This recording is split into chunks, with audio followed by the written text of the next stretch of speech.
dimanche de Pâques, chacun de vous. Et c'est le beau chant qui est empli d'un monde, hein, parce que c'est assez nostalgique, parce que c'est le chant, vous voyez, que c'est la mélodie, parce qu'il n'y avait pas forcément de paroles sur ce chant quand les cathares l'ont fait, mais c'est le chant, vous voyez, qu'ils ont chanté avant de descendre de Montségur, qui était assiégé. Et ils sont montés dans le feu avec ce chant. Et c'est grand dans l'amour, parce que ils ont chanté toute la nuit ce chant dans le château. On peut le sentir, hein, quand on va là-bas, c'est vraiment particulier. Et ils ont chanté ce chant toute la nuit pour ne surtout nourrir aucune force de haine, de colère, parce que quand même c'était violent, hein. C'était plusieurs mois de siège autour de Montségur, qui était comme la dernière forteresse, le grand symbole des cathares qu'il fallait absolument abattre pour les ennemis, pour ceux qui voulaient pas que la lumière justement soit victoire et que la lumière vienne sur la terre. Ils avaient déjà dressé beaucoup de bûchers et mis à mort beaucoup de monde, et Montségur, c'était comme s'ils avaient Montségur, ils mettaient le catharisme par terre, parce que c'était comme là où il y avait tout le collège des prêtres et des prêtresses cathares. Alors, ils sont montés, ils ont activé leur corps de feu, ils étaient dans le feu de l'amour de Dieu, et ils voulaient avoir aucune mauvaise pensée, même sur leur bourreau. Et ils voulaient que ce soit comme dans les lois du respect de l'amour, et pas... Mais c'est très dur, vous voyez, je reviendrai, parce que finalement, en fait, il y a pas de hasard dans la partie du texte là, de Raphaël que je veux continuer d'interpréter. Il parle des cathares, et vous allez voir, ça va faire un lien avec le chant. Ce que je vous dis là, que je vais pas finir là, parce que du coup, ça se complétera dans la conférence, mais c'est très particulier ce qu'il dit. Le point de vue de Raphaël sur les cathares, c'est quelque chose qui est assez particulier. Parce que vous voyez, en fait, c'est une minorité, faudrait pas édulcorer, vous voyez, en pensant que tous les cathares qui ont été mis sur le bûcher, ils sont partis en chantant. Non, c'est très très dur, faut quand même se représenter la chose. C'est une minorité qui a réussi à faire ça. Et surtout, ce jour-là, du 16 mars 1944. D'ailleurs, vous voyez, c'est particulier, parce que un frère m'a parlé de ça juste avant que ce soit le 16 mars de cette année. Je me dis, tiens, c'est marrant, pourquoi... Alors je fais le calcul en termes d'années. Je vous avais parlé de ça en plus dans une des dernières conférences, hein, par rapport à Peter de Nov. Vous voyez, 1244 et 700 ans après. C'était l'année où le maître Peter de Nov est parti. Et où quelque part tout ce qu'avaient fait les cathares était ressuscité. Donc c'était la réalisation de la prophétie des cathares.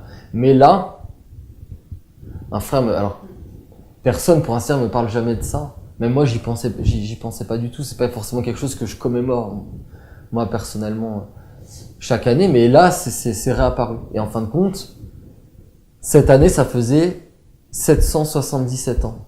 Donc, 777. Alors après, voilà, j'ai des bribes de compréhension. Je sais pas forcément mais il y a comme quelque chose de mystérieux. Et effectivement, mais je veux pas rentrer trop dedans, mais il y a eu une forme de siège autour de Terra Nova. Vous voyez, c'est 777, c'est-à-dire c'est 3 cycles dans le monde de l'esprit, de l'âme et du corps. C'est-à-dire, les choses se reproduisent, vous voyez. Et il y a une forme de siège, parce qu'il y a des forces qui ne veulent pas que la lumière revienne puissamment sur la Terre. Et Terra Nova, aujourd'hui, a une position et une fonction particulière de préserver la lumière sur la Terre. Et je veux pas entendre qui peut entendre. Voilà, je veux pas rentrer dans les détails par rapport à ça. Mais voilà, c'est quand même particulier. C'est quand même particulier. Et alors ça, c'est des prêtres qui étaient là au début. Moi, j'étais pas forcément là, mais qui m'expliquaient que Olivier lui-même avait vu la comparaison, le lien évident entre Montségur et Terra Nova.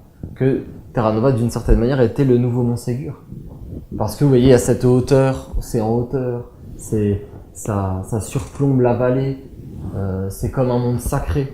Vous voyez, il y a une montagne au-dessus, Terra Nova. Il y a une montagne au-dessus qui est la montagne de Raphaël, qui est la montagne de Raphaël. Il y en a sûrement peut-être d'autres sur la Terre, mais en tout cas, celle-là, elle est unique au monde. Parce qu'il y a le Bouddha, il y a le méditant, donc c'est vraiment le principe de Raphaël, et le cobra qui se dresse au-dessus, et des fois il y a les aigles qui viennent se poser dessus. C'est comme une perfection, c'est un mystère insondable, ce village, et cette écriture. Et Montségur, vous voyez, avec la montagne de Michael, alors c'était Michael, il y a la montagne de Michael, qui est comme plutôt comme un... C'est très particulier, il y a une tête du Soularac aussi. D'ailleurs, vous voyez, ce Soularac, c'est la montagne de Michael. Alors elle, par contre, sur toute la Terre, c'est la montagne de Michael. C'est la montagne où il apparaît chaque année. À l'équinoxe d'automne, il se passe vraiment des choses. C'est là où Olivier a expliqué, dans la vallée du Soularac, donc entre le Soularac et Montségur, où les maîtres se réunissent, les maîtres dans l'invisible, il y a une vallée cachée des maîtres. Et donc c'est pareil, vous voyez, il y a le POG, ce qu'on appelle le POG de Montségur, qui forme comme un crâne. C'est comme le crâne de l'humanité, et vous avez la tête de l'humanité, et vous avez la barque, quand vous passez, quand vous arrivez à Montségur d'un certain nombre, ça fait la barque, il y a le bateau qui est posé sur la tête. Vous voyez, c'est Isis, c'est l'être qui porte la barque de la tradition, vous voyez, c'est des symboles éternels qu'il y a à Montségur, avec le roc du soleil, le Soularac, vous voyez, en occitan, ça veut dire le roc du soleil. Et quand vous arrivez au sommet, ça forme comme une tête aussi. Vous avez un énorme rocher. C'est comme si un être l'a posé là. S'il avait fait, vraiment, on peut l'imaginer comme un être qui aurait posé. J'ai jamais vu ça sur une montagne. C'est un énorme rocher, comme une tête qui est posée sur le sommet. Et suivant où on se place, ça forme plutôt comme un lion, une espèce d'être royal, même dans la forme. Le Soularac, c'est quelque chose de... Oui, avec comme là, c'est ça, il y a comme... On appelle ça le dos du lion aussi, ici, mais il y a ça avec le Soularac, c'est comme un être de royauté, de imposant, de majesté. Et... Donc vous voyez, il y a vraiment une similitude. Il avait même dit, Olivier, qu'on était préservé, vous voyez, même de... l'endroit où il y a vraiment le monde de l'homme, on va dire, quand on va plus vers la côte, vous voyez, avec Montpellier, il y a les villes et tout ça, et vous avez le pas de l'Escalette. Vous voyez, ça forme comme déjà une barrière, même météorologique. Et puis, il avait expliqué ça, Olivier, que c'était comme Terra Nova, que c'était comme préservé, vous voyez, et c'est ouvert devant, là où il n'y a rien. Vous voyez, c'est comme si on a un horizon, ça nous parle à l'intérieur, si vous regardez Terra Nova, et qu'en fait, on a, comme si on nous disait qu'on avait le monde entier à comment dire, je vais utiliser le bon mot, c'est pas du tout, je peux pas dire le mauvais mot, à féconder dans la lumière, vous voyez, comme si on nous disait, bah voilà, vous êtes là, et c'est comme un phare, hein, ils appelaient ça le phare aussi, Montségur, le phare du catharisme, et qu'on doit rayonner une lumière, et vous avez vu dans les psaumes qu'on a reçus de l'oracle, 2 fois le psaume 35 qui sort, 2 fois. En 7, il y a eu 7 tirages pour avoir les 7 psaumes de la célébration. Il est sorti 2 fois, c'est le seul psaume de toute la Bible, donc de 1200 psaumes, c'est le seul psaume qui parle de Terra Nova. Il est sorti 2 fois à la célébration. Et il nous dit que cette pierre, elle respire jusque dans le monde des dieux, la pierre verte qui est dans la gorge, puisque vous avez la tête du serpent, puis vous avez comme, ça correspond vraiment à la gorge, c'est comme ici, c'est juste en dessous de la tête. Vous avez une petite cavité rocheuse, et vous avez la toute première, c'est la toute première pierre verte, c'est la première montagne du monde, donc c'est historique. On continuera à parler de tout ça pendant des siècles et des milliers d'années. La première montagne, le premier sommet qui a reçu la pierre verte de Raphaël, c'est ici. Et il dit que cette pierre, elle a un rayonnement unique et qu'elle rayonne sur des centaines de kilomètres. Une fois, j'avais même fait un lien, j'avais pris une pierre, j'étais allé au Soularac, j'avais pris une pierre du sommet, de la tête du serpent, je l'avais amenée au Soularac et j'avais fait l'inverse. Pour comme relié les montagnes, mais quelque part, je sais pas ce que ça a fait, mais ouais, elles sont déjà reliées, je pense. Mais en tout cas, voilà, c'était comme de mettre une force et relier, parce que vous voyez, nos égrégores, nous sommes comme une résurgence, vous voyez, du catharisme. D'ailleurs, c'est ce qu'il dit dans le psaume, c'est dans ce même psaume 35, où il dit, ou alors c'est le dernier de conclusion, je sais plus trop.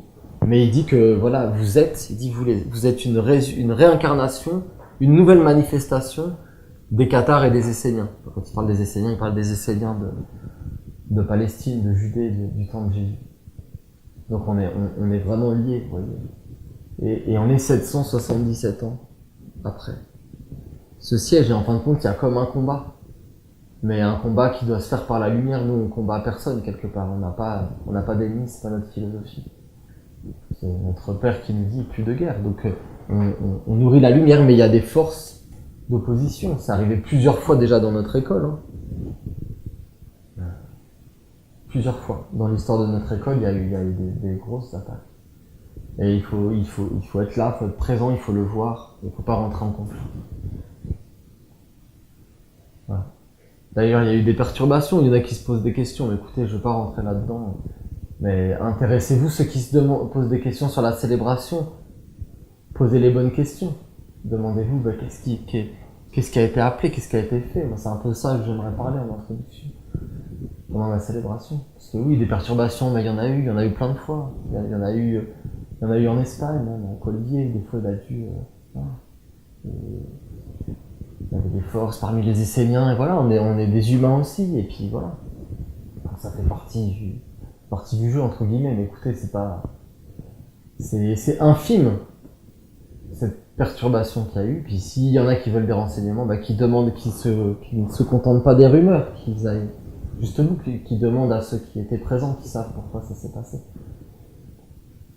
Parce que ça n'a pas forcément d'intérêt. Et ce qui a de l'intérêt, c'est ce qui a été fait dans des conditions qui n'étaient pas forcément si évidentes, mais où on a vraiment appelé l'archange Raphaël. Il y a eu ces 7 psaumes qui ont été tirés 2 semaines à peu près avant la célébration et qui répondaient vraiment à toutes nos questions. Donc vous voyez, c'est incroyable. Nous avons l'oracle de Dieu, il est incarné dans la statue de la lumière et dans la Bible qui répond à toutes nos questions. C'est quelque chose d'incroyable. Alors, et c'est d'une grande cohérence, vous voyez, parce qu'il y a eu par exemple Tara, on avait prévu d'appeler Tara déjà depuis un moment. Et puis dans ces 7 psaumes, vous voyez, le premier psaume qui est tiré, c'est sur le flamant rose. Ça parle du flamant rose. Et donc c'était tout un travail. D'ailleurs, pendant la célébration, j'espère qu'on pourra peut-être vous transmettre des vidéos ou faire comme un reportage pour ceux qui justement voudraient voir ce qu'on a fait, même si voilà, on peut transmettre que une émanation, parce que les choses se vivent avant tout, mais beaucoup d'ailleurs, on a eu beaucoup de témoignages d'Esséniens qui se reliaient à nous et qui ont vécu des grands moments, notamment avec Tara. Et ça a été très fort d'appeler Tara. Et vous voyez, le premier psaume qu'il nous donne, Raphaël, il nous parle du flamant rose, et qui tient sur une patte. Quand il dort, pas tout le temps. Et quand il dort, c'est comme un mystère, il se met sur une patte, et puis il rentre sa tête sous l'aile, et puis il part dans les étoiles, il part dans le cosmos. Mais qui nous parle de la maîtrise, vous voyez. Il nous parle de la maîtrise, et Tara, le monde de l'eau, vous voyez, de traverser le monde de l'eau, de quitter le monde de la vallée, et de s'élever vers les sommets. Et le flamant rose, donc voilà, et on a fait une danse sur une patte, justement sur la danse de Tara.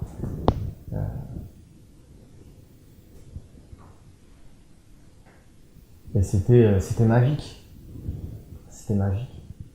Donc vous voyez, l'archange, il a éclairé quelque chose qu'on avait prévu dans la célébration, qui était déjà venu comme une inspiration. On avait déjà eu comme un signe incroyable, parce que quand on a fait la répétition, c'était juste la répétition, donc on était un peu dans le sacré, mais une répétition, voilà, on se cale, donc c'est pas... Voilà. Et on a eu la bénédiction de la neige, c'était en plein mois de mars, fin mars. Et on a eu la neige qui est venue le lendemain matin. recouvrir le village. Tout était dans le calme, dans la paix, et c'était comme Tara qui s'approchait. Et voilà, on a fait cette danse et ça a été une réussite parce que vous voyez, je sais pas si on avait déjà réussi à le faire, mais Olivier disait que cette danse dans la perfection, il fallait la danser 1 heure. À peu près 1 heure, parce que tu rentres dans un autre monde, parce qu'il y a un côté comme mantrique, vous voyez, comme un mantra, qu'on dit avec des paroles, mais c'est comme, là c'est les gestes qui sont mantriques, c'est un mantra, c'est un mandala même, en mouvement qu'on a fait. D'ailleurs, il y avait une double rotation, un mouvement, la danse justement, sur une jambe où on alterne, et puis la danse plus des femmes, des sœurs autour, qui faisaient un mouvement. Et voilà, et Tara, d'ailleurs il y avait comme un vent, vous avez vu, il y avait comme un vent, on se croyait dans les Pyrénées ou les Alpes, il y avait un vent des montagnes, quand on a fait la cérémonie, c'était assez magique. Et ça nous parle de la maîtrise, vous voyez, la maîtrise, de placer le corps dans la maîtrise, tout en étant capable d'aller dans le monde de l'esprit et de l'envol. Ce qui n'est pas du tout facile. C'est plus facile à faire quand le corps est immobile, vous voyez, mais là c'est une méditation en mouvement. Il y en a plusieurs qui ont témoigné qu'ils étaient plus leur corps à un moment donné. J'étais pas dans ce cercle-là, mais j'ai bien senti que ça se passait, en fait, qu'il y a un monde qui venait et que, en fait, voilà, ces êtres qui ont fait cette expérience, ils ont tous dit la même chose, que leur corps n'était plus leur corps, c'était le cercle tout entier, et que c'était un corps en mouvement, pour appeler la grande Tara, la grande protection. Et ça nous parle de Raphaël, parce que Raphaël, vous voyez, c'est à la fois la fixité, c'est la fixité dans le mouvement. Ça, c'est quelque chose de fixe, de toujours d'immuable, d'éternel, mais qui vient jusque dans le monde du temps, et qui veut mettre en mouvement les êtres et les choses, et qui veut conduire tout vers l'évolution, vers la grandeur et l'immortalité.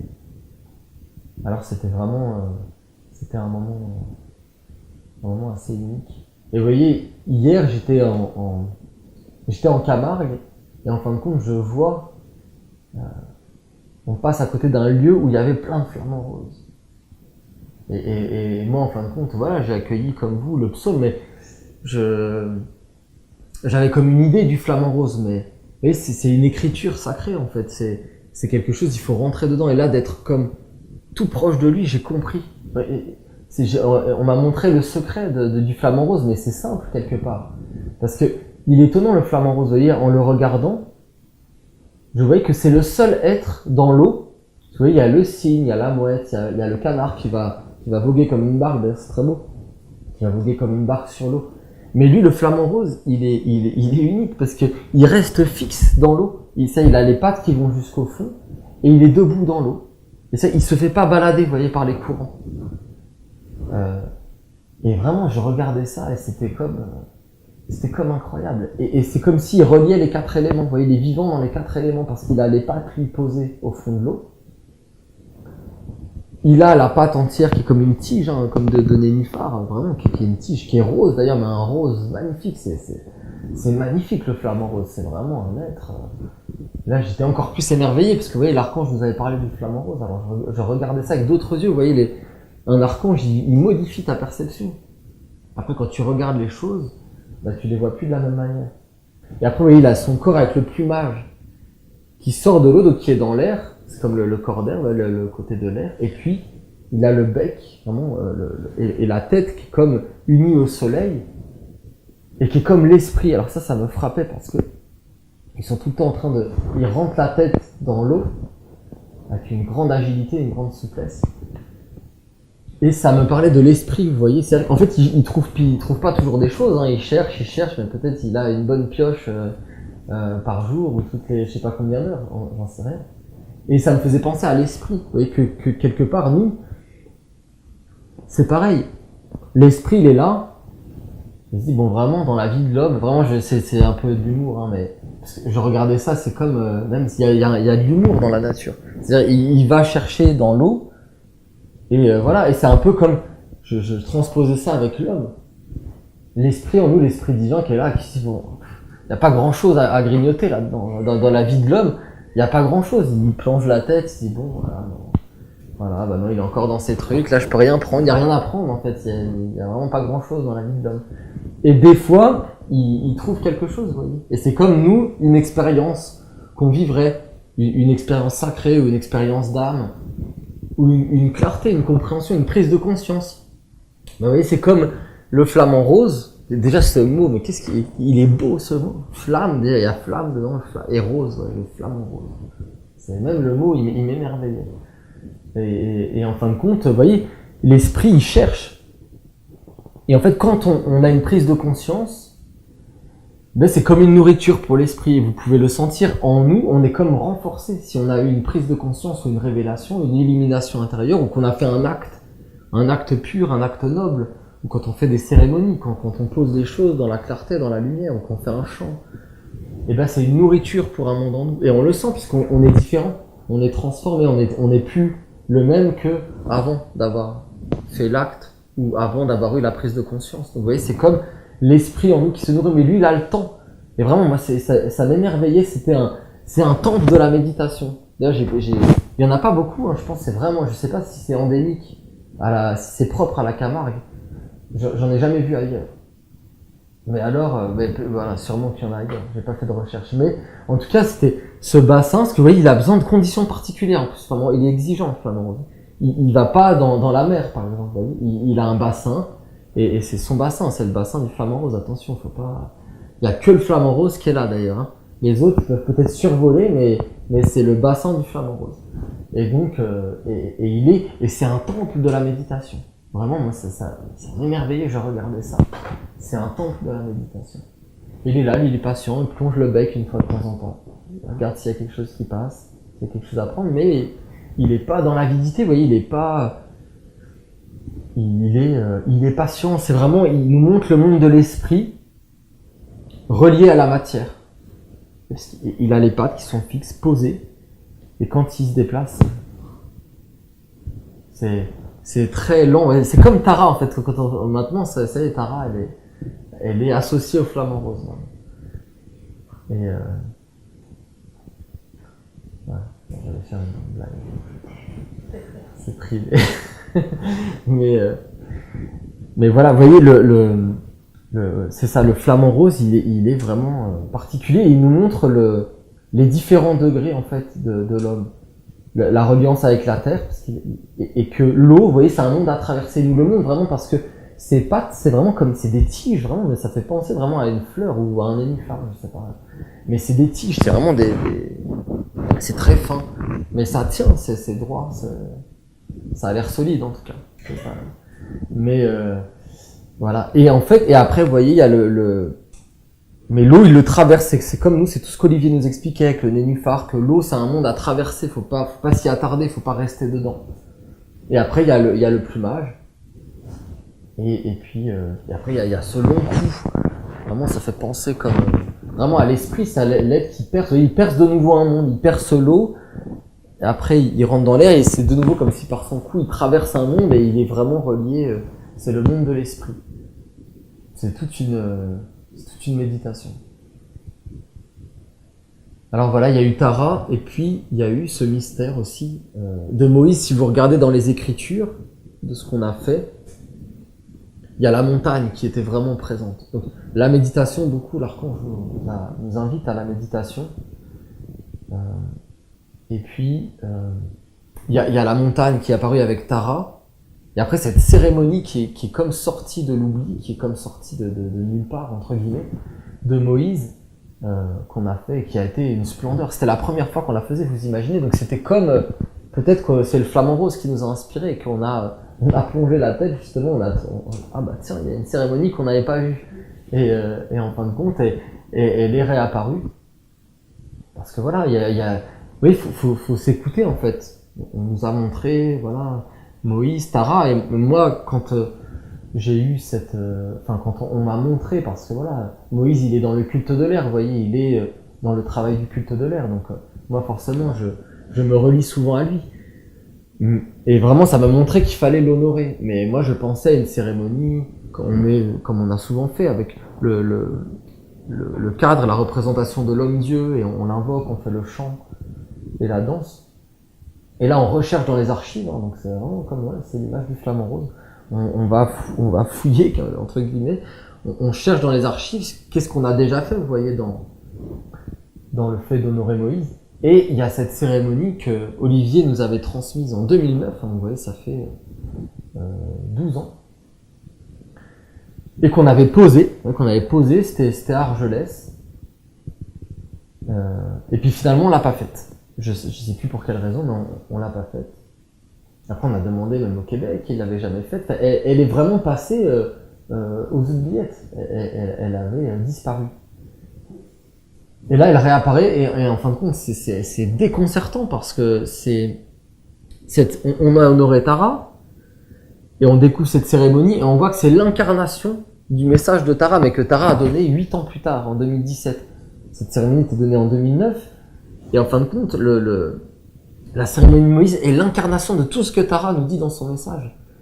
Que je vous invite je pense qu'on va le réétudier, d'ailleurs on va l'approfondir, parce que il nous parle de beaucoup de choses qu'on vit aussi aujourd'hui.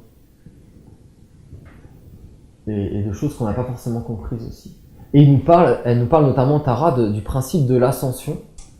Elle dit cette parole que vous pouvez retenir, pour moi c'est comme un mantra, parce que c'est lié au culte de la lumière, donc à ce qu'on fait tous les jours. Elle dit l'ascension sert à se défaire. L'ascension sert à se défaire. Donc quand on gravit le culte, là, qui est la montagne de Dieu, on se défait de liens et de liens. On apprend l'art de se défaire. Elle dit le sommet sert à être fécondé par l'impensable. C'est une grande parole, hein. L'impensable, c'est-à-dire ce que toi-même, en tant qu'être humain, tu ne peux pas penser. C'est parce que quand tu reçois la fécondation du monde divin, quand tu reçois la parole d'un archange, c'est l'impensable. C'est quelque chose qu'aucun homme, même aucun maître, n'a pu penser. C'est un monde divin qui te parle. C'est un trésor. C'est quelque chose de rare dans la vie d'un homme de pouvoir rencontrer de telles paroles, de tels enseignements. Donc l'ascension sert à se défaire, le sommet à être fécondé par l'impensable, et la descente sert à tout réécrire. Tout réécrire, c'est tu redescends, t'as été illuminé, c'est comme je vous parlais du flamant rose, t'as une prise de conscience, t'as nourri un monde supérieur en toi, et donc c'est comme un sommet, quand tu es touché par l'esprit, c'est comme un sommet, c'est que tu as un sommet à l'intérieur de toi, t'as une disponibilité, t'as quelque chose, t'es comme à un sommet de ton être. Et donc tu peux recevoir quelque chose de l'esprit, du monde divin, du souffle de... Vous voyez, on parle du souffle de l'esprit, Raphaël. Et alors, et ça c'est beaucoup plus rare, vous voyez, les hommes qui arrivent à faire ça. Parce que beaucoup ont des prises de conscience. Mais après, il faut l'écrire, il faut réécrire sa vie à partir de la prise de conscience. Voilà. Et c'est comme ça qu'on reconnaît qu'un être se transforme, c'est qu'il a une prise de conscience, et même si ça prend du temps, il va agir, il va pas oublier la prise de conscience. Et c'est ça qui est très difficile avec le monde de l'air, c'est que tu captes un monde, mais en réalité tu dois lui donner un corps après. Vous voyez, c'est l'oiseau, c'est ce qu'il disait dans un des psaumes qu'on a reçu. L'oiseau, ce qu'il cherche sans arrêt, vous voyez, nous on cherche l'élévation quelque part, on cherche à s'élever, quand on cherche la lumière, on cherche à s'élever. Et lui, l'oiseau, il cherche à se poser. Vous voyez, c'est comme ces deux mondes. Et souvent le souffle de l'esprit vient nous visiter, et on se dit, ah, c'est génial, j'ai une inspiration. Mais après, on ne suit pas forcément dans les actes. C'est pour ça qu'on travaille, vous voyez, le livre des génies. Par exemple, c'est une parenthèse, mais c'est une clé. Et c'est lié à Raphaël, vous voyez, le livre des génies. Les génies, c'est lié à Raphaël.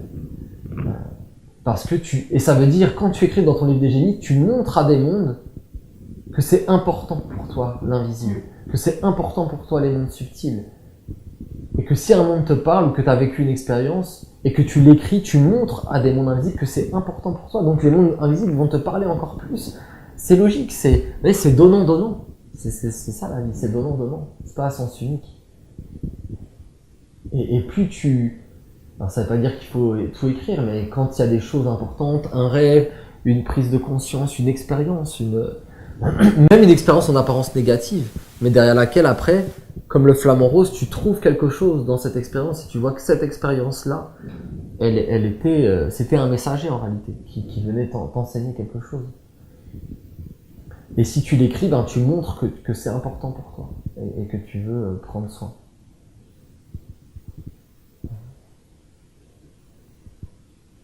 Voilà. Et donc c'est ça, l'ascension sert à se défaire, le sommet à être fécondé par l'impensable, et la redescente, descendre c'est tout réécrire à partir de ce que tu as reçu. Et c'était Peter Donov qui avait donné cette clé à Olivier. Je me rappelle qu'il nous en avait parlé une fois en conférence, et après, en aparté, il me dit, mais ça, en fin de compte, c'est Peter Donov qui me l'a dit. De commencer la journée avec un psaume, et qu'en fait, ça écrive justement, que tu écrives ta vie, ta journée avec le psaume. C'est Peter Donov qui lui a enseigné cette méthode. Et ça va changer toute ta journée, parce que justement, tu as été fécondé par la lumière, et tu places la lumière en premier, c'est-à-dire que c'est le début de ta journée. Et tu vas laisser cette influence de l'esprit, cette influence divine, écrire et agir dans ta journée. Et, voilà. Et donc, c'est la parole de Tara. La descente, c'est de tout réécrire. Vous imaginez bien qu'elle ne nous parle pas de gravir l'Everest quand elle nous dit ça, sinon elle ne nous le dirait pas. D'ailleurs, elle nous l'a donné, ce message, après le culte de la lumière. Pour moi, sinon, il est incompréhensible en dehors du culte de la lumière. Parce que c'est l'écriture de ce qu'on fait tous les jours. Et c'est l'ascension de la montagne. On se gravit nous-mêmes, d'ailleurs.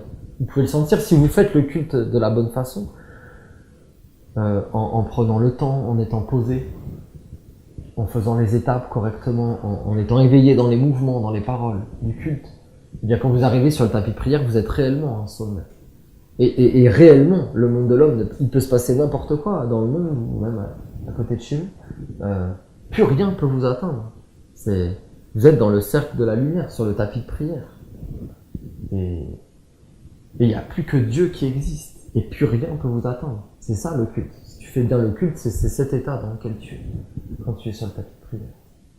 Pas forcément facile ni évident de réussir comme ça à chaque fois, mais plus on le fait bien et plus on s'entraîne, plus on va vivre ça. Et alors, tu peux réellement recevoir une écriture, une influence que tu n'aurais pas eu dans le monde des hommes. Tu peux dire tout ce que tu veux. Il y a un avant, un après. Il y a celui qui fait le culte et celui qui fait pas le culte, qui vivra pas de la même façon. Parce que c'est vraiment le monde divin qui nous a donné ça. Et c'est une mutation de l'homme et de l'humanité. Dans ce culte, il y a le nouvel homme, il y a la création du nouvel homme, de ce que Dieu veut engendrer dans l'humanité pour cette époque. Mais quand je dis pour cette époque, c'est-à-dire c'est pour des siècles et peut-être des milliers d'années.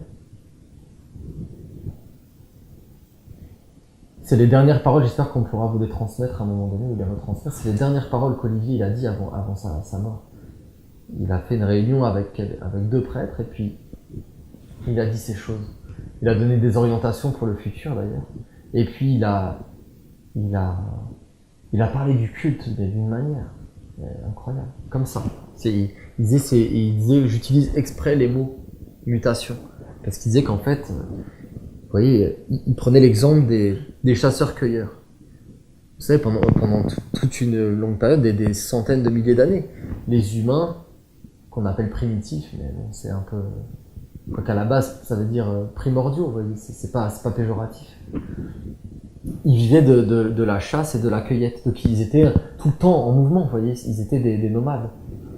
Et à un moment donné, qu'est-ce qu'a fait, comment les scientifiques ne l'expliquent pas d'ailleurs, mais ils observent en tout cas qu'à un moment donné, il y a eu une sédentarisation, et que les hommes, d'un seul coup, ils se sont posés. Donc comme le flamant rose, vous voyez, ils se sont posés à un endroit, et ils ont commencé à cultiver la terre. Mais pourquoi ils réfléchissent pas là-dessus? Qu'est-ce qu'a fait? Vous croyez que c'est d'un seul coup, un homme, il se lève le matin et il dit, voilà, là d'un seul coup, j'ai toute la science de l'agriculture. Non, ça se passe pas comme ça.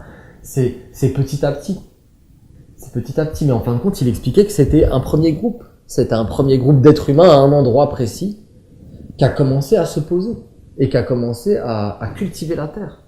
Et ça a été une mutation de l'humanité, mais tous les autres sur toute la terre ne le savaient pas, ne le voyaient pas. Et en fin de compte, ces êtres, ils ont engendré une mutation. C'est pas rien, c'est toute la vie qui a changé avec ça, à l'agriculture. De passer de chasseur-cueilleur, vous vous rendez compte, à cultiver la terre, c'est un monde. C'est un monde. Et ben voilà, il disait ça a été une mutation de l'humanité, ça a modifié la façon de penser, la façon de vivre, la culture, l'art de vivre, plein de choses. Ça a changé l'humanité. Et ben, il disait que le culte de la lumière, et ce qu'on vit nous-mêmes à travers nos villages, dans la perfection de ce qu'ils doivent être, mais c'est-à-dire c'est de s'isoler. On s'isole d'un monde justement d'une masse qui est prise dans un monde infernal, dans un monde qui conduit vraiment vers le mal. Alors là, ça apparaît tellement flagrant, mais c'est pas nouveau. Qui conduit vers le rien, vers le néant et l'anéantissement. Et on s'isole pour créer des nouveaux organes. Vous voyez, c'est comme la chenille. C'est comme la chenille avec la chrysalide. Vous voyez, elle s'isole, elle s'isole, elle se coupe, elle coupe des liens. Et elle rentre à l'intérieur d'elle. Et ben, le culte de la lumière, c'est la création de nouveaux organes de perception, mais pas que de perception, d'action qui vont engendrer des actes totalement différents, des choses auxquelles l'homme n'a jamais pensé, que l'homme n'a jamais entendu. Hein. C'est la parole de Jésus. Je veux vous montrer ce que l'homme n'a jamais vu, ce que l'homme n'a jamais entendu, ce qui n'est jamais monté dans le cœur de l'homme. C'est une parole du Christ. Mais nous, on peut commencer à la vivre aujourd'hui parce que on a des sens de perception. Vous voyez, je vous ai parlé du flamant rose, c'est concret. C'est-à-dire que tu n'as plus la même perception, ça modifie ta vie intérieure. Et pourquoi? C'est pas parce que moi ou les Esséniens on serait supérieurs aux autres, c'est qu'on a d'autres éléments, on a une autre nourriture. Donc ça éveille d'autres organes. Alors il présentait le culte de la lumière de cette façon-là, et il utilisait exprès, il le disait, il dit j'utilise exprès les mots mutation et technologie. C'est une technologie sacrée, une technologie de l'âme. Puisque technologie, le mot est pas moche à la base, hein, c'est technique, c'est quelque chose, c'est un outil, quelque chose qui fonctionne. Et logos, c'est l'intelligence. C'est quelque chose qui fonctionne jusque dans le plan physique. Et le culte de la lumière, c'est ça, ça modifie ton être et tes perceptions, et donc ta façon de vivre. Il y a plein de choses que tu vas pas accepter parce que tu t'es ouvert à d'autres influences et tu as fermé la porte à d'autres influences aussi. Voilà, il disait que ça allait agir sur toute l'humanité. Et c'est pas forcément que les êtres qui feraient ce culte, ils seraient supérieurs, pas du tout. C'est qu'ils vont engendrer quelque chose de nouveau qui va influencer après, même indirectement, plein d'êtres sur la Terre, mais comme ça commence déjà, qui vont amener comme des révolutions dans tel ou tel domaine. Ils vont avoir des révélations, mais très concrètes.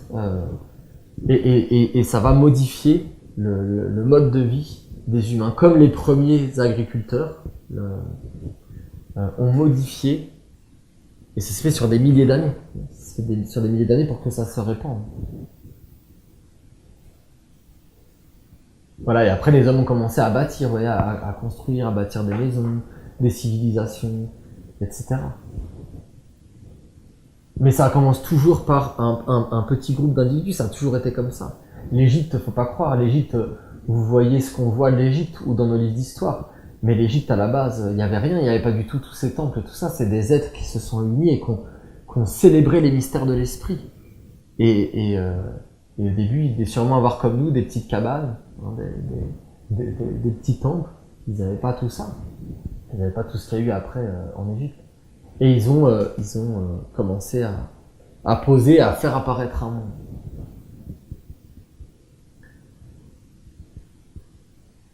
Alors c'était une parenthèse sur le culte, mais c'est lié à Tara, c'est pour vous dire que je pense que le message de Tara, on doit vraiment l'approfondir, que c'est tout un monde, vous voyez, c'est un monde en réalité.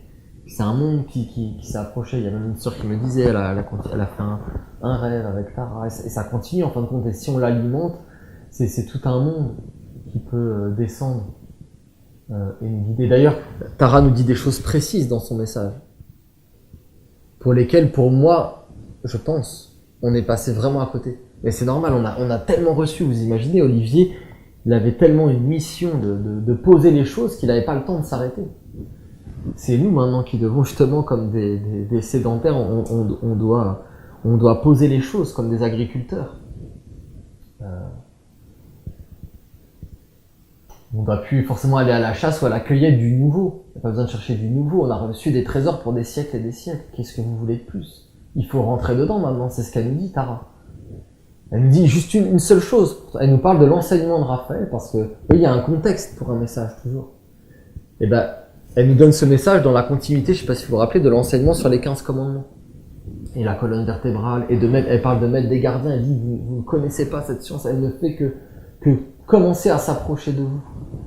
Mais on peut très bien passer à côté. Et si on est dans le frisson de la spiritualité, de vouloir des nouveaux messages, des nouvelles choses, mais à quoi ça sert? On a reçu, on a tout. Dieu nous a dit, même Olivier nous disait quand le culte est apparu, il nous a dit, ma mission, elle est terminée. C'est ce qu'il nous a dit. Et les archanges ont dit, on se met en retrait. C'est dans des psaumes. C'est dans le dernier évangile de Michael. Il dit, nous les archanges, non, nous nous mettons en retrait, nous laissons la place à la statue de Dieu. Donc, il faut aller jusqu'au bout. Et l'oracle, il est dans la statue de Dieu. Voilà. Et après, il va parler à chacun, suivant ses organes et ses capacités. Voilà. Donc voilà, il faut approfondir. C'est des semences qu'on a reçues.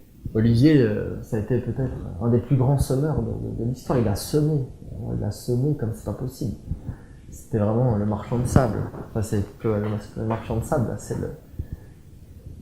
parce que le marchand de sable, c'est pour que tu fasses de beaux rêves. Mais c'est sympa aussi. Lui, c'est pour qu'on s'éveille, Olivier. Et c'était les semences de la lumière. Mais c'est des semences, il a semé pour des siècles et des siècles. Donc c'est à nous après d'enraciner les choses. Donc cet enseignement, je pense qu'on doit l'approfondir. Des 15 commandements.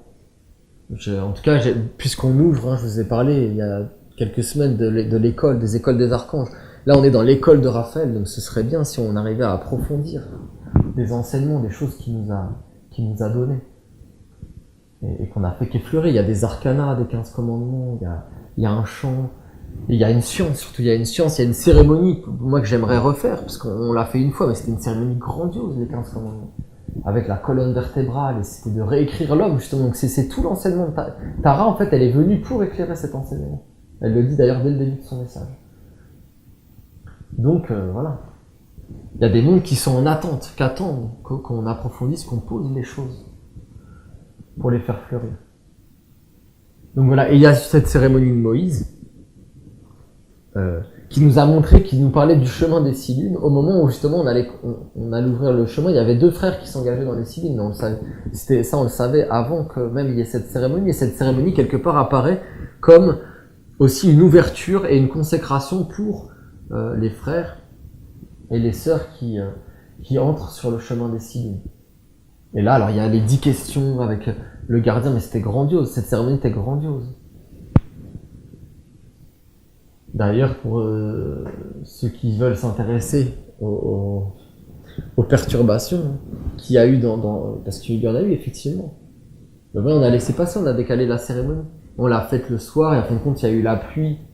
Et ce qu'il y a eu dans le village, ça a été lavé. C'est des choses, c'est pas si grave que ça, c'est des choses qui sont déjà arrivées. Voilà. Et en fin de compte, cette cérémonie était vraiment grandiose. On a appelé Moïse. Il y a des êtres qui ont vu des choses, mais c'est sûr, il est venu, de toute façon, il est là. Il est là dans le culte de l'air, il est là dans le bâton de Raphaël. Et en fin de compte, la danse, je sais pas si, je l'ai jamais vu en tout cas réalisée comme ça. La danse de Moïse, elle a tournoyé, mais c'était comme, on a fait d'abord Moïse et Tara le lendemain. Et alors c'était des grands moments parce que c'était encore une fois, c'était un mandala, on a réussi. Et c'est vraiment la science de Raphaël, vous voyez, les trismégistes qui étaient appelés c'est-à-dire parole, chant et danse. C'est la perfection de la révélation de l'esprit, de la triple révélation de l'esprit. C'est on prononce des paroles sacrées, d'invocation, il y a le rituel, c'est que des paroles sacrées, des paroles à méditer. Je pense qu'on va en faire d'ailleurs, il faut qu'on en fasse un livre de cette cérémonie. Et après, oui, après il y a le chant et après il y a la danse. Et donc il y a tous les mondes qui sont mis en mouvement. Alors voilà, c'était vraiment, c'était tout un monde. On a béni. Alors du coup, ces frères là qui s'engagent sur le chemin des 6 lunes, ils ont vraiment été bénis parce qu'en plus vous avez les paroles des gardiens. Il y a 10 questions dans l'ascension. Vous voyez, c'est ça rejoint le message de Tara. L'ascension sert à se défaire. Et tu as des questions de plus en plus subtiles des gardiens au fur et à mesure que tu gravis la montagne. Et c'est pareil dans notre vie d'Esséniens. Plus on avance, des questions qui étaient insurmontables quelques années avant, parce qu'on était dans notre début de vie d'Esséniens, Et ben c'est comme des bricoles. Pour nous maintenant, on dirait bah oui, bah, c'est évident aujourd'hui. Mais tu te rappelles pas comment t'étais il y a 10 ans. Et c'était pas du tout si évident que ça pour toi. Et en fait, plus tu montes, et ben, les gardiens sont de plus en plus subtils. Et donc voilà, il y a 10 questions, puis après voilà, il y a eu cette fécondation au sommet de la montagne avec Enoch, avec une parole qui est grande. D'ailleurs, il y a des paroles dans ce rituel qu'il faut que vous ayez, qu'il faut qu'on ait, même pour le culte. Il y a des paroles magiques. Quand on dit au sommet, c'est une ancienne parole de la Bible, vous voyez. Que moi j'entendais par exemple à la messe, parce que les catholiques ils le disent, mais en fin de compte là elle est comme guérie, parce qu'elle est, c'est une parole qui dit voilà, Père parle, dis une parole, dis une seule parole et je serai guéri, je serai sauvé. Et après ils l'ont tourné les catholiques pour je serai sauvé, voilà, dans ma petite vie d'homme, je sauverai ma peau, j'aurai ma place au paradis. Et ça a été désorienté. Mais c'est dit une parole et en fin de compte toute ma vie sera dans la lumière. Et j'accomplirai tes commandements. Je sais plus, mais c'est une parole magique qui serait bien qu'on ait pour le culte. Et après, alors ça c'était fort aussi. C'était vraiment un grand moment. On faisait les mouvements d'Hermès Toth, d'écrire, et puis les prêtres, les candidats à la prêtrise, aussi l'une, ils redescendaient la montagne, et ils écrivaient. Donc, vous voyez, c'est tout le message de Tara est dans cette cérémonie. Pour moi, c'est une source c'est incroyable. Je trouve ça incroyable. Et en fin de compte, ils réécrivaient la vie en écrivant les commandements. Et c'était les 10 nouveaux commandements. Donc, aucun messénien ne connaît du coup, parce que cette cérémonie, elle était cachée. Et c'est les 10 nouveaux commandements.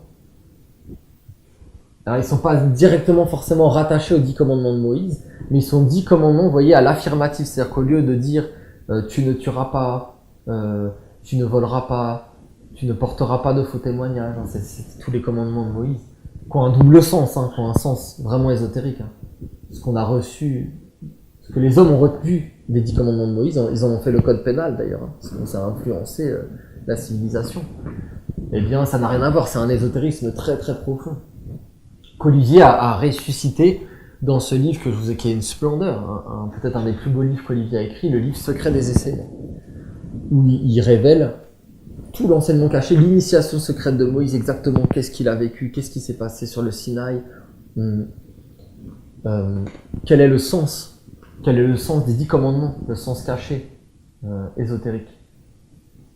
C'est vraiment un livre magnifique. Et alors là, dans cette cérémonie, il donne les 10 nouveaux commandements, mais là, de l'initié qui s'est éveillé, pas de celui qui reste dans la vallée et qui reçoit les commandements comme une lettre morte, non, de celui qui a gravi la montagne de l'initiation, qui a été fécondé par l'impensable, par la grandeur et la splendeur au sommet, et qui redescend en portant les commandements à l'affirmative, c'est-à-dire qui dit je qui est le vrai nom de Dieu, je suis, c'est ce que Dieu dit à Moïse quand il le rencontre. Je suis je ton Dieu.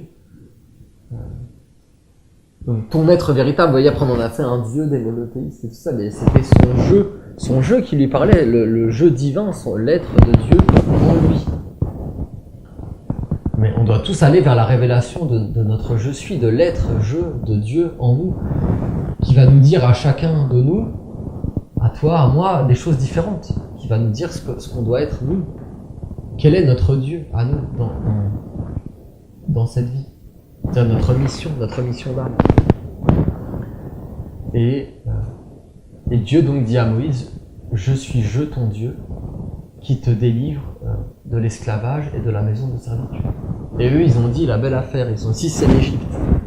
L'esclavage, non, il parlait de son esclavage à lui, de l'esclavage de ses sens, de nos sens, on est tous esclaves de nous.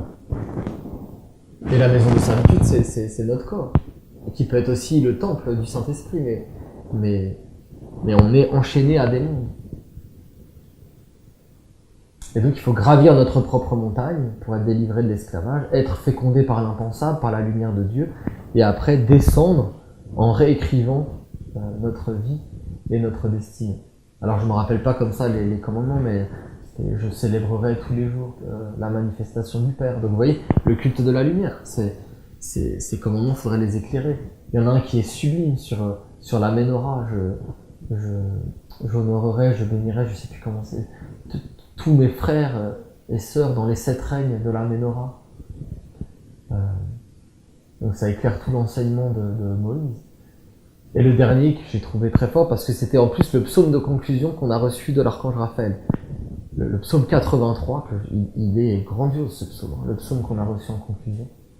D'ailleurs, je pense que ce serait fort qu'on réétudie là, semaine après semaine, puisqu'on a reçu 7 psaumes. On réétudie dans l'ordre les 7 psaumes qui nous ont été donnés, parce que vous voyez, si on va jusqu'au bout du prendre soin, ben, l'archange nous donne ces 7 psaumes, mais c'est pas forcément que pour la célébration, c'est pour le temps de son école, de son temps dans la ronde de l'année, dans le printemps.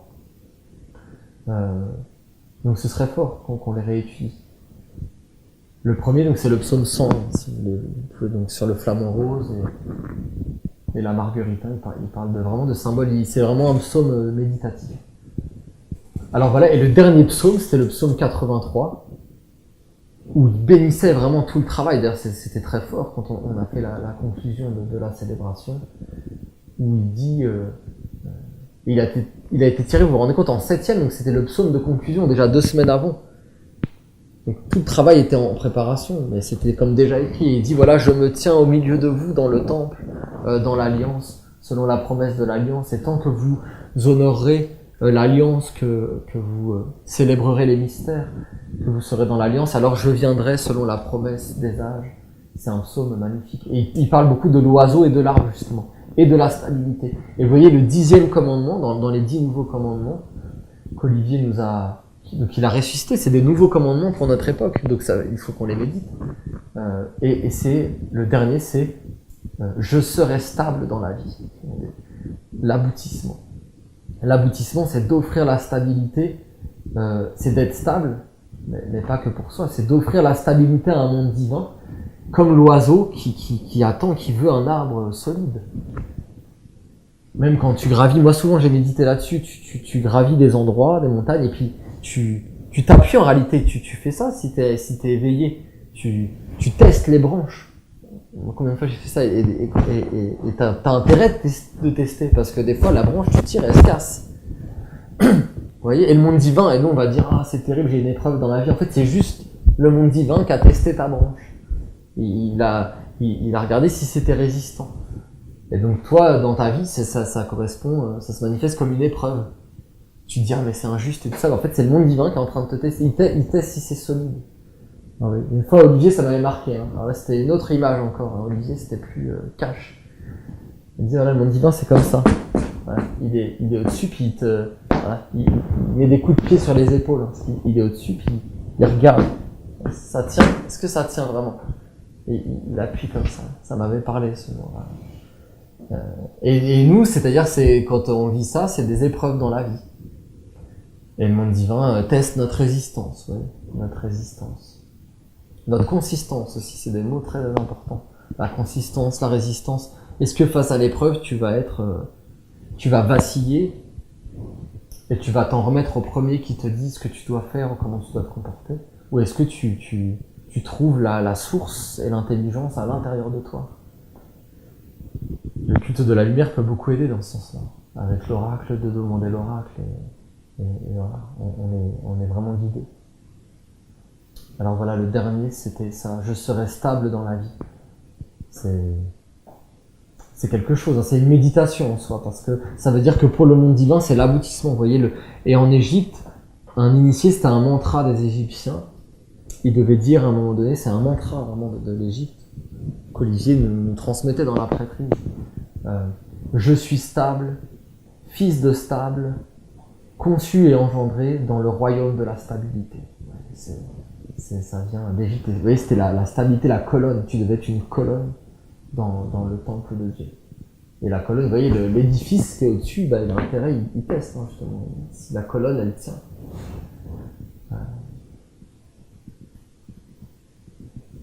Voilà. Alors c'était la conclusion de l'archange et de cette cérémonie de Moïse.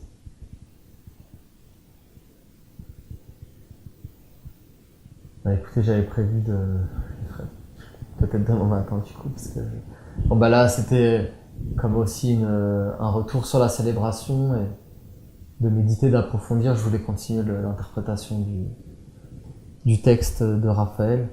Mais il dit des choses tellement particulières. Même moi, je méditais hier soir, ben c'est particulier. Vous allez voir, la suite du texte, on touche vraiment au mystère de la destinée. Peut-être il y a des choses que vous allez comprendre sur vous-même, mais c'est très particulier. Il parle de l'Égypte justement, il parle des Cathares, il parle de Jésus, il parle de choses vraiment mystérieuses qui nous touchent aussi dans ce qu'on vit aujourd'hui. Il parle de la destinée d'une âme qui peut être une âme errante pendant des milliers d'années, qui peut rencontrer des maîtres, des prophètes et passer à côté en fait, suivre à un moment donné et ne pas aller jusqu'au bout. C'est ça, d'offrir la stabilité au monde divin. Enfin, il dit des choses vraiment, mais ça demande du temps, ça demandera un schéma. Donc on va se garder ça pour demain, si vous voulez bien, parce que j'ai pris du temps finalement pour parler de la célébration. Mais vous voyez, comme c'est aussi une épreuve, vous voyez, parce qu'on n'est plus comme par hasard. Hein, vous voyez, c'est quand même spécial. Hein.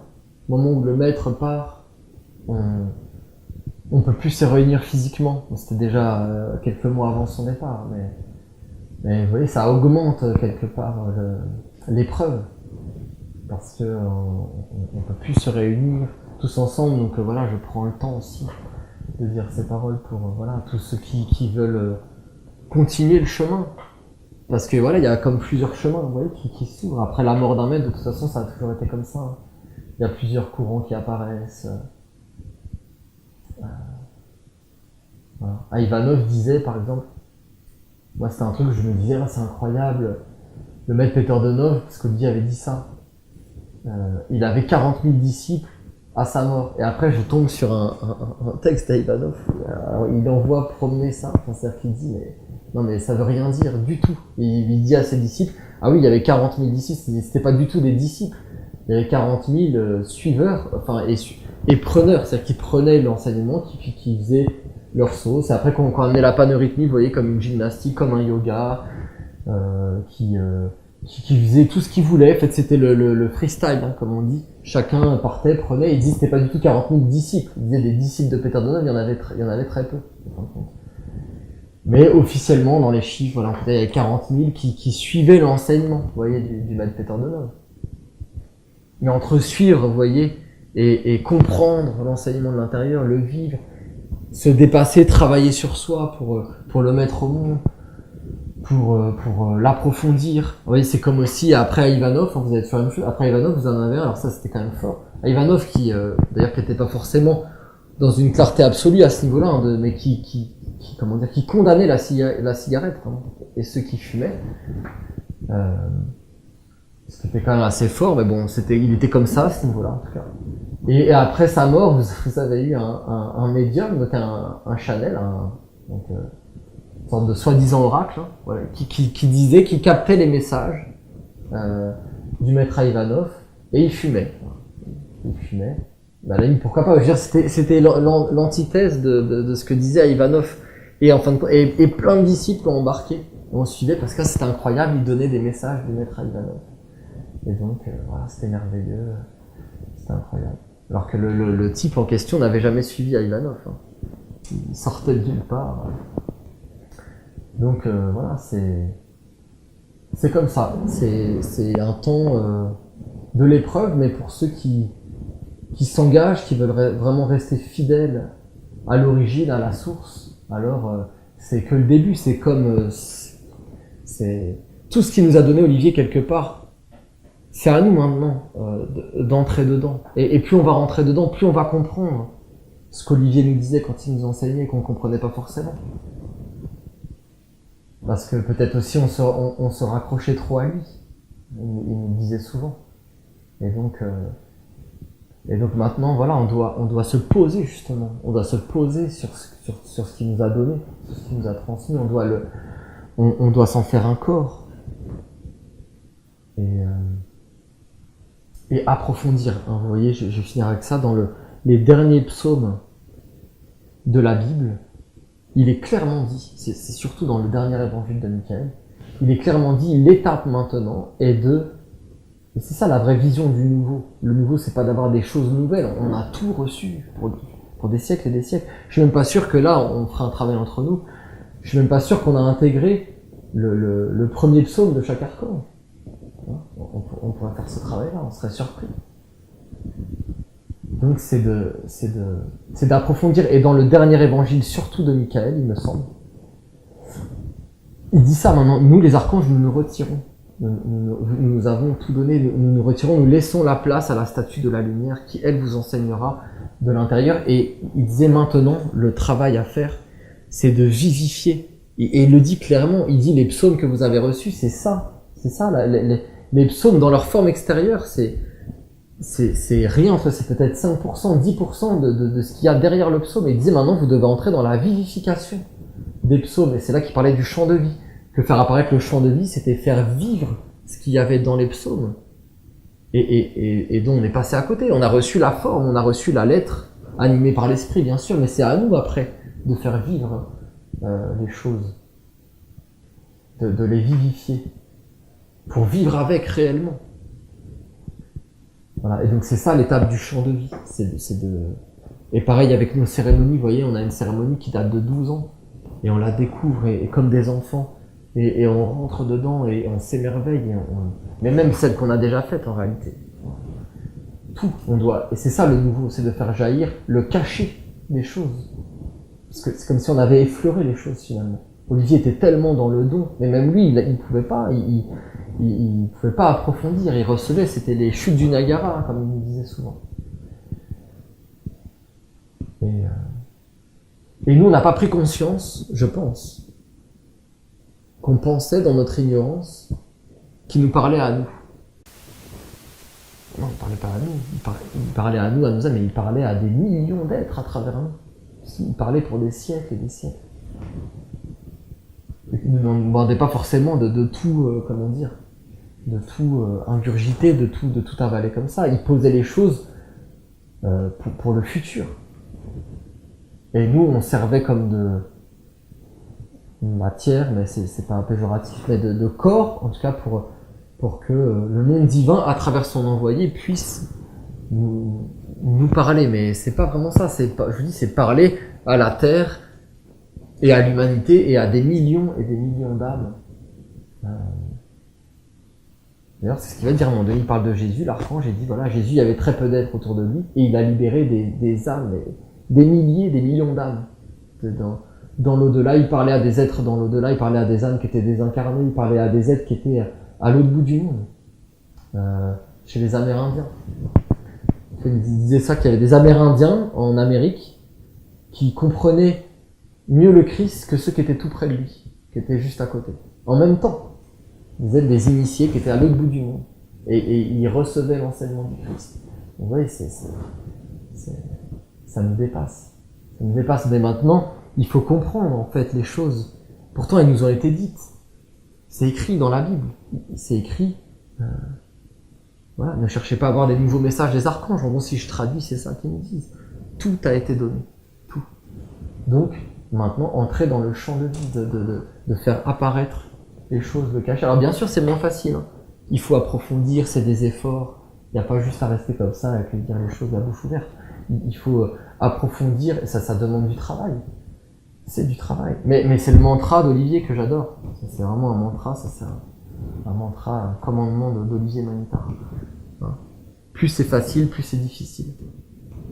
Ça, faut réfléchir là-dessus. Et plus c'est difficile, plus c'est facile. Donc plus il y a un effort à faire et un travail, plus à la fin, ce sera la récompense, ce sera la grandeur, ce sera... Déjà, on a vécu quelque chose comme ça, la célébration, c'était grandiose. Et après, le dimanche, on était quelques-uns en endroit, plus dans les hauteurs du village, et on a eu un vol mais c'était même pas des vautours, parce que les vautours, vous voyez, ils viennent comme pour souvent nettoyer, parce qu'il y a des déchets, il y a des choses. Là, c'était des rapaces, plus comme des aigles, mais plus petits, c'était, je dirais, des rapaces comme une sorte de buse, mais ils ont volé comme ça, mais tout près de nous, ils sont venus par vagues. Normalement, c'est des oiseaux qu'on voit par 3 ou 4. Là, il y en a eu 5, puis 10, puis 15, puis 20. Puis ils allaient vers la tête du serpent, justement. Ils ont volé Et c'est comme s'il répandait un peu comme la neige, ouais, c'est un peu comme Tara, peut-être, je sais pas, quand on dit la poudre des fées, vous voyez, c'était comme, ça dégageait une aura, et vraiment, c'était sublime. Mais il faut persévérer, vous voyez, parce que c'est une épreuve. C'est une épreuve. La mère nous avait prévenu, moi j'étais là, c'était un des derniers messages que j'ai entendu de la mère quand j'étais au Panama la dernière, en mars. Elle l'a dit, la mère, elle a dit tout ce qu'elle avait. Elle a dit, faut le retrouver. Elle dit, la communication avec moi va être de plus en plus difficile. Et elle disait, alors pourquoi il y en a qui veulent continuer les messages de la mère, puisque elle-même, elle dit, à la limite, presque à la fin, Olivier le disait, elle en avait marre, presque, pas marre, mais elle disait à Olivier, c'était même dans un message, elle dit, je ne veux plus passer par un homme, je veux plus passer par un intermédiaire, je veux parler aux êtres directement, vous vous rappelez de l'intérieur. Et c'est comme les archanges qui se sont retirés, ils veulent nous parler maintenant à travers la statue de Dieu, dans le vivant, dans le direct, dans la relation vivante avec Dieu. Et elle disait dans ce message, alors moi ça je m'en rappelle très bien, la communication avec moi va être de plus en plus difficile, et elle parlait d'une épreuve. Et là, je suis certain, on l'a tous interprété de la mauvaise façon, moi le premier. Elle a dit, elle a parlé comme d'un tunnel, il me semble, elle a parlé de plusieurs années, qu'on allait comme devoir passer dans un monde, et que ça allait être une grosse épreuve. Et après, en fin de compte, et juste après ça, 2 semaines, 3 semaines après, il y avait l'annonce du confinement, de la pandémie mondiale, et tout ça, donc on s'est tous dit, enfin, ceux qui se rappelaient du message, parce qu'on en reçoit tellement, mais en tout cas, ça a été dit, c'était clair. Alors moi, je me suis dit, ah bah ouais, c'est ça en fait, voilà, c'est une grosse épreuve. Bien sûr, il y a cette épreuve mondiale, mais vous savez comme moi que souvent les archanges disaient, nous parlons aux Esséniens, nous ne parlons pas aux hommes, nous parlons aux Esséniens quand nous parlons. Et donc, bah voilà, c'est clair. Elle nous parlait de ça et que ça allait durer. Je me rappelle d'Olivier d'ailleurs qui avait fait une blague, mais alors lui, est-ce qu'il savait, je sais pas. Et qui disait, bon, vous voyez, la mère, elle a dit plusieurs années, elle a pas dit plusieurs décennies ou plusieurs siècles. Je me rappelle de la parole d'Olivier. Ça va durer quelques années. Voilà. Mais il a rien dit. Il a rien dit. Voilà. Et après, vous avez Raphaël. Donc, pareil, une semaine ou deux après. Alors là, il y avait la pandémie, il y avait tout ça, tout ce qui se passait dans le monde. Et l'archange Raphaël qui nous sort, alors moi, c'était incompréhensible, l'archange Raphaël qui nous sort, voilà, préparez-vous, parce que quand l'agression sera réelle, vous aurez intérêt d'être prêts. Mais attends, de quoi tu nous parles? Ça peut pas être pire que ça. Il y avait tout, on était tous confinés dans le monde entier, il y avait la pandémie. Et il dit, préparez-vous, car quand l'agression sera réelle, ah bon, parce que là, elle est pas réelle pour toi. Bah non, ce qui nous attend, c'est pire. et donc, voilà. Donc, vous voyez, tout ça, il y a une intelligence. Mais c'est l'épreuve, vous voyez, et la dernière chose qu'il a dit dans ce sens, à Auriel, où il a dit, il a parlé des 3 grands rites, des offenses, rites d'expiation, il a dit que ça a mis 7 ans à chaque fois à se poser, ces rites. Et là, c'était le début de l'offrande à Dieu, et il a dit, voilà, c'est comme un nouveau jubilé. Alors, c'est pas vraiment un nouveau jubilé, parce que vous voyez, le nouveau jubilé, il va commencer vers Michael 2023, par rapport au cycle de 7 ans. Mais là, il disait, c'est un nouveau cycle de 7 ans, et il disait, c'est le cycle de l'individualisation du peuple de Dieu. C'était précis ce qu'il a dit. C'est-à-dire qu'on allait devoir s'individualiser en tant que peuple. Vous voyez, dans cette parole, il y avait tout ce qu'on dit aujourd'hui. C'est-à-dire, vous les Esséniens, vous n'allez plus pouvoir compter, comme vous le faisiez avant, sur une autorité extérieure ou supérieure dans laquelle vous remettiez tout, et que vous pensiez qu'il allait tout vous dire, donc le maître. Mais ça va être vous face à vous-même, et d'aller puiser dans vos propres ressources, sans attendre qu'on vous dise quoi faire. Après, on peut être guidé, il y aura toujours des enseignants, des aides qui doivent amener comme une guidance, mais c'est pas c'est pas l'aboutissement, c'est des aides. Mais après, c'est chaque individu qui doit. Olivier parlait de l'école, la communauté vivante des individualités libres. C'était au tout début de l'école. Il y avait toute l'idée de la nation essénienne dans cette parole. C'est-à-dire qu'à un moment donné, il faut s'individualiser et en tant que peuple, c'est l'individualisation d'un peuple qui doit montrer devant tous les mondes que c'est un peuple. Combien de fois il nous a dit, les Esséniens et les archanges, c'est un peuple de prêtres et de prêtresses. Donc c'est des êtres qui doivent être des guides aussi après pour pour tous les êtres, pour toutes les âmes qui vont chercher la lumière. Voilà. Hein, c'est pour vous dire que il y a une intelligence vraiment dans cette épreuve et que c'est pas une fin en soi, mais que c'est c'est quelque chose à traverser. Peut-être un peu comme Moïse qui traverse la mer Rouge. Mais il faut traverser, il faut pas s'arrêter à un moment donné. Vous savez, c'est toujours comme ça. Il y a eu des portes qui se sont ouvertes dans la nation et après qui se sont fermées. Et à chaque fois, il y a eu des pertes aussi. Et en fin de compte, voilà. Le fleuve, hein, Moïse, il ouvre la porte. Il y a ceux qui passent, puis après le fleuve, il se referme. Parce que, voilà. Mais après, il y a plein d'âmes, il y a des milliers d'âmes qui attendent. Vous verrez, bon, bah, c'est le psaume de demain, mais il en parle. Il parle beaucoup de ça, de toutes les âmes qui sont en attente, des mystères de la destinée, de la réincarnation et des mystères de la tradition. Alors voilà, on approfondira cet enseignement demain. En tout cas, que tous les Esséniens soient bénis, qu'on puisse marcher vers Raphaël, porter son enseignement, approfondir les psaumes qu'il nous a donnés, et entrer dans son école de la méditation et de la montagne. Je pense que ce hiéroglyphe de la montagne, il est vraiment apparu dans cette célébration et il est fondamental. Alors, vivifiez-le, hein, parce que c'est dit dans nos textes que de Raphaël Arrouillel, c'est la préparation à l'offrande à Dieu. Et l'offrande à Dieu, c'est quoi l'écriture de l'offrande à Dieu? C'est le culte de la lumière, l'écriture de la cérémonie. Donc, il faut entrer peut-être plus intensément dans la pratique du culte de la lumière, avec cette conscience de gravir la montagne. Et qu'à chaque fois que vous montez le culte, vous êtes Moïse, vous êtes un avec Moïse. Vous reproduisez l'acte de Moïse ou de Tara, de gravir la montagne, et d'être, vous voyez, enlève tes sandales, c'est la parole qui lui est dit au sommet de la montagne, c'est d'enlever l'homme, l'homme s'est défait, d'enlever l'homme et d'accepter d'être fécondé par le nouveau. C'est la lumière qui rajeunit, qui est toujours nouvelle, et qui veut nous libérer pour que nous-mêmes on puisse libérer aussi des âmes, beaucoup d'âmes qui dépendent de nous. Et pas seulement dans le règne humain, dans les animaux, dans les plantes, dans les pierres, on a une grande responsabilité. Et maintenant, le maître est enlevé comme par le monde divin, et en fin de compte, il regarde comment on se comporte. Et que c'est nous-mêmes maintenant qui devons gravir la montagne et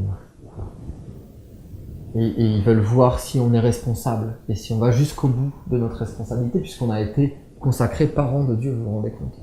C'est quelque chose de grandiose, hein. Mais de grandiose, de grand, de très exigeant dans la responsabilité que ça implique. Et relisez le message de Tara, elle parle beaucoup de ça aussi. Les parents. Donc soyons de vrais parents.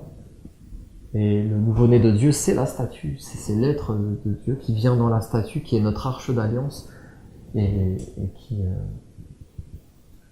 Donc nourrissons, il y a nourrisson. Donc nourrissons le nourrisson, le nouveau-né de Dieu, pour qu'il puisse, à un moment donné, avoir un corps complet, parfaitement formé. C'est pour ça qu'on a appelé Isis aussi dans la célébration. Puisse avoir un corps parfaitement formé et que son champ de vie, de rayonnement soit sans limite et qu'il puisse agir dans le monde entier. C'est ça l'aboutissement de notre travail finalement. C'est que ça nous dépasse, que ça aille au-delà de l'homme et que ça puisse agir dans le monde entier, comme Dieu veut agir. Mais pour ça, il a besoin d'un corps. C'est la science des Égyptiens. C'est la science immortelle des fils de Dieu.